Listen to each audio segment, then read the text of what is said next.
ତେଣୁ କେଉଁଦିନ ଚିନ୍ତା କରନ୍ତୁ ନିଜ ମନ ଭିତରୁ କାମ କ୍ରୋଧ ଲୋଭ ମୋହ ମଦ ମାଶ୍ଚର୍ଯ୍ୟ ଯିବ। ତାର ଟେକ୍ନିକଟା କ'ଣ, ତାର କୌଶଳଟା କ'ଣ, କିଏ ଗୁରୁ ଜାଣିଛନ୍ତି? ସେ ଆଦର୍ଶ ଗୁରୁ ନା ଆଚାର୍ଯ୍ୟ ଗୁରୁ ନା ସଦଗୁରୁ ନା ତତ୍ତ୍ୱଗୁରୁ? ତେଣୁ ଦେଖନ୍ତୁ ଅନେକ ଲୋକଙ୍କର ଅନେକ ପ୍ରଶ୍ନ ସତ୍ସଙ୍ଗ ଶୁଣିକି।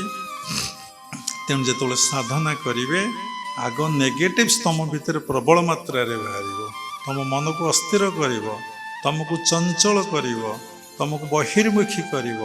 ତେଣୁ ସବୁଟାକୁ ସହିଯାଇ ଧୈର୍ଯ୍ୟ ଧରି ତପସ୍ୟା ଯଦି ଆପଣ କରିବେ, ବାବା ପୂର୍ବରୁ କହିଲେ ଆଗ ପ୍ରାରବ୍ଧ ଭୋଗ ହବ।